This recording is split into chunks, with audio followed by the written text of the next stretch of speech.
大家好，歡迎收睇新漢頻道。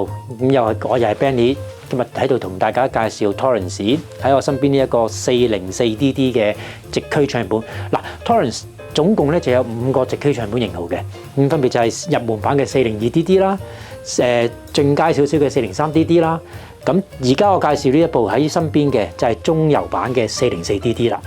咁對上就有 TD124DD 啦，同埋亦都係新出嘅 TD124DD Exclusive 12寸臂，總共有5個型號嘅。OK， 咁我哋而家睇一睇呢個 TD404DD 新嘅中游直驅唱盤有咩功能啦。TD404DD 咧就係採取咗一個比較強勁啲嘅直流摩打啦，同埋佢嗰個盤身咧，亦都係嗰個重量增加咗好多嘅。大家見到咧 404DD 咧係會有一個頻閃式嘅顯示速度啦，咁佢其實除咗33轉、45轉之外咧，佢可以唱埋78轉嘅。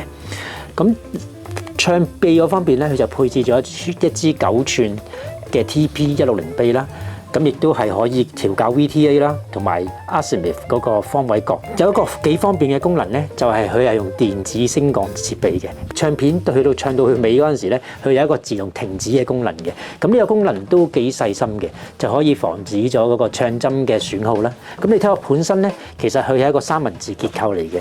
咁頂部咧係一個5mm 厚嘅鋁合金啦，而底部咧就係有3粒內置咗彈簧嘅腳釘，係可以調高度嘅。咁可以話避震同埋抑震個結構，佢都考慮到嘅。咁 404DD 咧就有 RCA 啦，同埋 balance 嘅輸出嘅。咁大家可以因應你哋自己唔同嘅唱頭放大器配翻 balance 啦，或者 RCA 接線啦。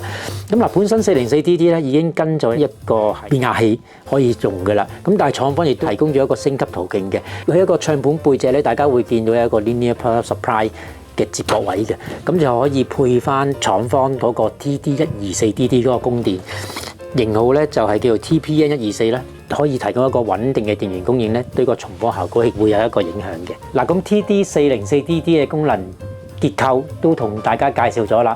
如果大家想睇實物同埋上嚟聽聽佢嗰個表現如何咧，咁歡迎同我哋陳列室嘅同事聯絡，上嚟試一試聽啦。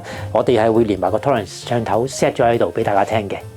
咁今日時間差唔多啦，下次再同大家推介啲新產品。拜拜。